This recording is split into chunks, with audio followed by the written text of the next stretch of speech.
Disintegration एक बहुत important test जो हम लोग करते हैं किसी भी सॉलिड डोसेज फॉर्म की क्वालिटी को चेक करने के लिए। किसी भी ड्रग की, किसी भी टैबलेट की क्वालिटी उसके डिसइंटीग्रेशन टाइम के ऊपर डिपेंड करती है। तो दोस्तों, आज हम लोग इसी टॉपिक के ऊपर डिस्कशन करेंगे। फ्रेंड्स, मैं हेमंत तोमर आज आप लोगों के साथ डिसइंटीग्रेशन टेस्ट के ऊपर डिस्कशन करूंगा। So let's start the video.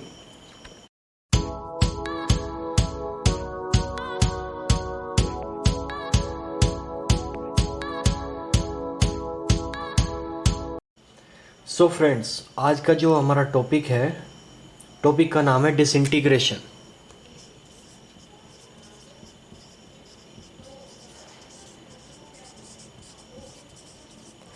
तो ये डिसइंटीग्रेशन होता क्या है? What is disintegration? तो डिसइंटीग्रेशन होता है डिसइंटीग्रेशन मतलब एक प्रोसेस। डिसइंटीग्रेशन एक प्रोसेस है जिसमें क्या होता है कि जो टेबलेट है या आपका सॉलिड डोसेज फॉर्म है वो स्मॉल पार्टिकल्स या ग्रेन्यूल्स में ब्रेक डाउन हो जाता है एक स्पेसिफाइड कंडीशन पे। तो इसका मतलब डिसइंटीग्रेशन मतलब होता है break down of tablet, break down of tablet और सॉलिड डोसेज फॉर्म और capsule in the small granules or particles. Breakdown of tablet or capsule into the small granules or particle under the standardized condition. Under the specified condition. Specified condition या standardize condition मतलब break down of tablet into smaller granules और particles. किसी भी tablet का या capsule का या किसी सॉलिड डोसेज फॉर्म का स्मॉल ग्रेन्यूल्स और स्मॉल पार्टिकल्स में ब्रेक डाउन हो जाना एक स्पेसिफाइड कंडीशन पे, उसे हम डिसइंटीग्रेशन बोलते हैं। अब ये स्पेसिफाइड कंडीशन क्या है? ये जो स्पेसिफाइड कंडीशन है ये हो सकती है टेम्परेचर, टाइम और मीडिया, डिसइंटीग्रेशन मीडिया जो हम यूज़ करते हैं। ये स्पेसिफाइड कंडीशन हो सकती है कि कितना टेम्परेचर होना चाहिए जिस टेम्परेचर पर आपका टेबलेट एक स्मॉल ग्रेन्यूल्स में या स्मॉल पार्टिकल्स में ब्रेक डाउन होता है, कितने टाइम में आपका एक स्पेसिफाइड टाइम में आपका टेबलेट स्मॉल पार्टिकल्स या ग्रेन्यूल्स में डिसइंटीग्रेट हो जाना चाहिए और एक स्पेसिफाइड मीडिया के अंदर डिसइंटीग्रेट होना चाहिए आपका टेबलेट। तो दिस इज द डिसइंटीग्रेशन। अगर बात करें डिसइंटीग्रेशन टाइम की, मतलब एक कितने टाइम में आपका टेबलेट स्मॉल ग्रेन्यूल्स या स्मॉल पार्टिकल्स में ब्रेक डाउन हो रहा है। तो अब ये डिसइंटीग्रेशन जरूरी क्यों है टेबलेट का why we need disintegration of the tablet. अगर टेबलेट आपका डिसइंटीग्रेट नहीं होगा, सपोज कुछ इस तरह का आपका ईसोफेगस रहता है, स्टमक, ये स्टमक होगा, स्टमक के बाद फिर इंटेस्टाइन आ जाएगी, ये लार्ज इंटेस्टाइन, फिर उसके बाद अंदर स्मॉल इंटेस्टाइन रहेगी, स्मॉल इंटेस्टाइन इस तरह का कुछ नेट लाइक स्ट्रक्चर रहेगा। तो ये जो स्टमक है, स्टमक के अंदर जनरली होता क्या है कि आपने एक टेबलेट खाया, टेबलेट खाने के बाद वो टेबलेट आपका यहाँ से होता हुआ पहुँचता है यहाँ स्टमक में।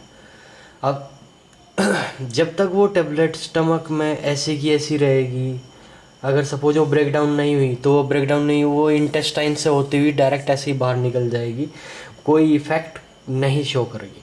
लेकिन अगर वो डिसइंटीग्रेट होती है, डिसइंटीग्रेट होकर वो स्मॉल पार्टिकल्स में कन्वर्ट होगी, ग्रेन्यूल्स में कन्वर्ट होगी, टूट के ब्रेक डाउन हो गया, तो क्या होगा, ये जो ग्रेन्यूल्स है ये धीरे धीरे सॉल्यूशन फॉर्म में कन्वर्ट हो जाएंगे, और फिर ये जो सॉल्यूशन है ये बाय ऑस्मोटिक प्रेशर ये आपका ये इंटेस्टाइन के अंदर, स्मॉल इंटेस्टाइन के अंदर कुछ माइक्रोविलाइज होते हैं। इन माइक्रोविलाइज के थ्रू ये सॉल्यूशन, ड्रग सॉल्यूशन एब्जॉर्ब होगा। एब्जॉर्ब होने के बाद ये ब्लड कैपिलरीज़ के अंदर जाएगा। फिर ये जो छोटी छोटी ब्लड कैपिलरीज़ है ये जाके वेन के अंदर ओपन होती है तो फिर ये ब्लड के अंदर इस तरह से आपका मेडिसिन पहुंचता है। देन उसके बाद पहुंचता है वो हार्ट में, हार्ट उसे डिस्ट्रीब्यूट करता है मतलब फार्माकोकाइनेटिक फार्माकोडायनामिक इफ़ेक्ट इसके बाद ही होगा। अगर आपका ड्रग सपोज डिसइंटीग्रेट नहीं होता है तो वो टेबलेट वो मेडिसिन आपका ब्लड सर्कुलेशन के अंदर नहीं जाएगा। ब्लड सर्कुलेशन के अंदर तभी जाएगा मेडिसिन जब वो डिसइंटीग्रेट हो जाएगा स्मॉल पार्टिकल्स में डिसइंटीग्रेट होगा। देन वो सॉल्यूशन फॉर्म में कन्वर्ट होगा। सॉल्यूशन फिर इंटेस्टाइन से होते हुए एब्जॉर्ब होंगे, एब्जॉर्ब होकर वो पहुंचेंगे हार्ट में, हार्ट से फिर वो डिस्ट्रीब्यूट होगा। तो अगर आपका टेबलेट डिसइंटीग्रेट नहीं हुआ तो उसका इफ़ेक्ट नहीं होगा, मतलब वो मेडिसिन इफ़ेक्टिव नहीं होगी। सो टेबलेट का डिसइंटीग्रेशन बहुत ज़रूरी है।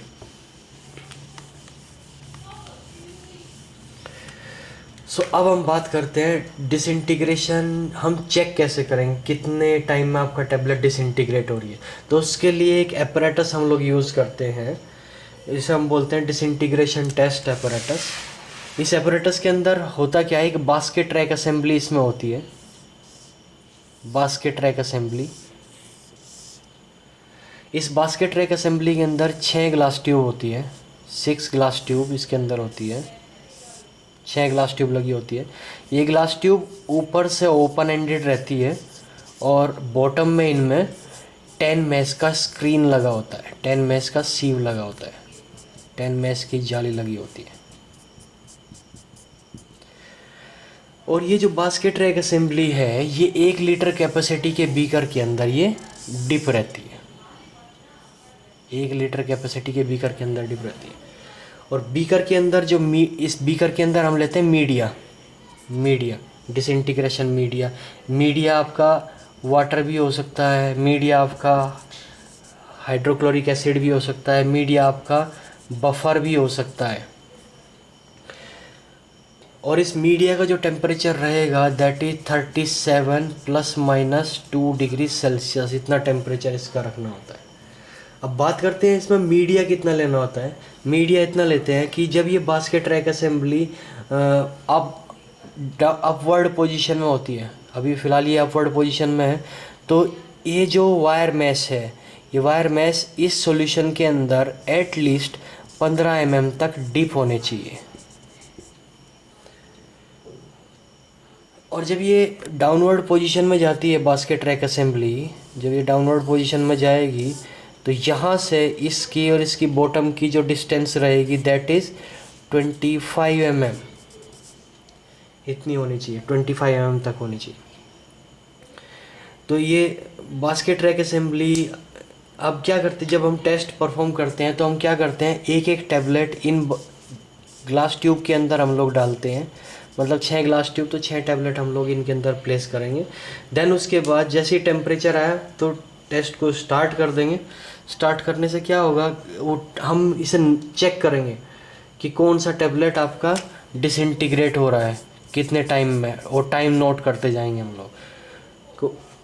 टाइम क्या, ये डिसइंटीग्रेट हो गया टैबलेट आपकी, ये जो 10 मैश की स्क्रीन है इससे पार हो जाएगी, 10 मैश की स्क्रीन से पार हो जाएगी सारे के सारे ग्रेन्यूल्स।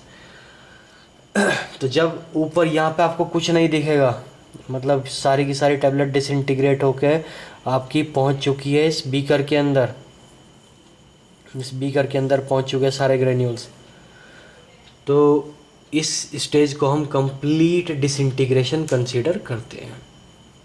सो अगर हम लोग फ्लोटिंग टैबलेट का डिसइंटीग्रेशन लगा रहे हैं तो हम लोग इसमें टैबलेट के ऊपर परफोरेटेड डिस्क हम लोग इसके ऊपर लगाते हैं यहाँ पे, ताकि ये टैबलेट आपकी इससे बाहर ना जाए। फ्लोटिंग टैबलेट जनरली फ्लोट करती है सॉल्यूशन के ऊपर, तो उन टैबलेट के लिए हम लोग यूज़ करते हैं परफोरेटेड डिस्क। और ये जो बास्केट ट्रैक असेंबली है, ये इसका जो रोटेशन है या इसका जो फ्रीक्वेंसी है वो है अप डाउन की, इस तरह से अप डाउन करती है ये ऐसे। तो ये इसकी जो फ्रीक्वेंसी रहेगी दैट इज़ 29 to 32 साइकिल पर मिनट, इतनी फ्रीक्वेंसी रहेगी इसकी, 1 मिनट में 29 से 32 बार अप डाउन करती है। तो ये था बास्केट ट्रैक असेंबली या डिसइंटीग्रेशन टेस्ट apparatus जिसे हम बोलते हैं। इसमें 6 ग्लास ट्यूब रहेगी बास्केट ट्रैक असेंबली में, और हर इन ग्लास ट्यूब की जो लंबाई रहेगी, इन ग्लास ट्यूब की लेंथ रहेगी 3 inch, 3 inch in glass tube की लेंथ रहेगी।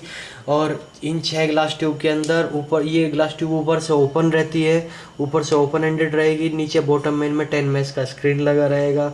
ये basket track assembly 1 litre capacity के बीकर के अंदर डिप रहेगी, जिसके अंदर एक सॉल्यूशन भरा होगा। सॉल्यूशन मीडिया आपका हो सकता है वाटर, हाइड्रोक्लोरिक एसिड या फिर बफर सॉल्यूशन हो सकता है। तो जब हम टेस्ट परफॉर्म करते हैं तो 6 ग्लास ट्यूब के अंदर 6 टैबलेट हम लोग प्लेस करते हैं।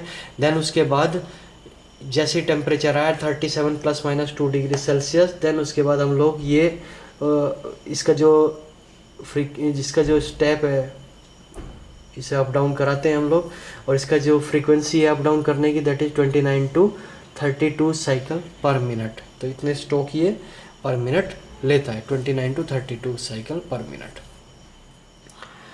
तो अगर हम कंप्लीट डिसइंटीग्रेशन की डेफिनेशन की बात करें तो डिसइंटीग्रेशन मतलब होता है कि break down of tablet into the smaller granules और particles under the standardised condition, and all the granules must pass through the 10 mesh screen. सारे के सारे ग्रेन्यूल्स 10 मेश की स्क्रीन से पार हो जाने चाहिए। तो इस डेफिनेशन को हम बोलेंगे कंप्लीट डिसइंटीग्रेशन। अब इस डिसइंटीग्रेशन का एक्सेप्टेंस क्राइटेरिया क्या है? डिसइंटीग्रेशन का एक्सेप्टेंस क्राइटेरिया कि हम लोग क्या करते हैं, 6 टैबलेट का डिसइंटीग्रेशन टेस्ट परफॉर्म करते हैं। 6 टैबलेट का डिसइंटीग्रेशन टेस्ट परफॉर्म करते हैं। अगर 1 या 2 टैबलेट आपका 1 और 2 टैबलेट आपका एक जो टाइम स्पेसिफाइड होगा आपके मोनोग्राफ में, उस मोनोग्राफ के अकॉर्डिंग ये डिसइंटीग्रेट नहीं हुई है। सपोज उसमें लिखा है not more than 5 minute, 5 minute से ज़्यादा टाइम ले लिया 1-2 टैबलेट ने डिसइंटीग्रेट होने में, तो फिर हम क्या करते हैं, 12 टैबलेट का फिर डिसइंटीग्रेशन परफॉर्म करते हैं। तो टोटल 12 ये और 6 ये, टोटल 18 टैबलेट में से out of 18 16 must be pass, complied with the specification या मोनोग्राफ। मतलब 18 में से 16 टैबलेट आपकी पास होनी चाहिए, तभी ये टेस्ट कंप्लाई होगा। मतलब कहने का क्या है कि हम पहले 6 टैबलेट का डिसइंटीग्रेशन टेस्ट परफॉर्म करते हैं। अगर 1-2 टैबलेट कंप्लाई नहीं करती है तो फिर वापस 12 टैबलेट का डिसइंटीग्रेशन लगाएंगे। मतलब 18 में से 16 टैबलेट पास होनी चाहिए।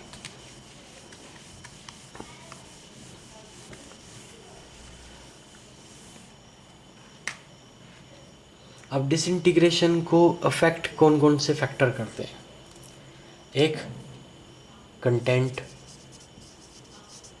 कंटेंट भी डिसइंटीग्रेशन को अफेक्ट करेगा। मतलब अगर आपने डिसइंटीग्रेंट ज़्यादा डाल दिए, डिसइंटीग्रेंट अगर आपने ज़्यादा डाल दिए तो डिसइंटीग्रेशन टाइम कम हो जाएगा। अगर आपने ल्यूब्रिकेंट ज़्यादा डाल दिए तो वो क्या करेगा, आपकी ड्रग प्रोडक्ट की हाइड्रोफोबिसिटी को बढ़ा देगा, जिससे क्या होगा कि आपका जो मेडिसिन है वो टाइम से डिसइंटीग्रेट नहीं होगा। इसके बाद हार्डनेस, अगर हार्डनेस ज़्यादा कर दिया, मतलब हार्डनेस भी 2 तरह से आप बढ़ा सकते हो। एक तो आपने कंप्रेशन फोर्स ज़्यादा लगा दिया, कंप्रेशन फोर्स अगर आपने ज़्यादा लगा दिया तो भी टैबलेट ज़्यादा हार्ड हो जाएगी। अगर ज़्यादा हार्ड होगी तो फिर वो टैबलेट टाइम से डिसइंटीग्रेट नहीं होगी। और अगर आपने उसके अंदर बाइंडर ज़्यादा डाल दिए तो भी वो टैबलेट टाइम से डिसइंटीग्रेट नहीं होगी। अगर आपने साइज ऑफ ग्रेन्यूल्स, अगर आपने ग्रेन्यूल्स की अलग अलग साइज के आपने बना दिए मैन्युफैक्चरिंग के टाइम पे, सपोज आपने 5 मैश का बना दिया ग्रेन्यूल्स, तो वो 10 मैश से टाइम से पास नहीं होगा। तो भी आपका टेबलेट का disintegration test does not comply हो जाएगा। तो this is all about disintegration test. So friends, this is all about disintegration test and disintegration test apparatus। अगर आपको वीडियो पसंद आया तो मेरी वीडियो को लाइक कीजिएगा, मेरे चैनल को सब्सक्राइब कीजिएगा। Thanks for watching.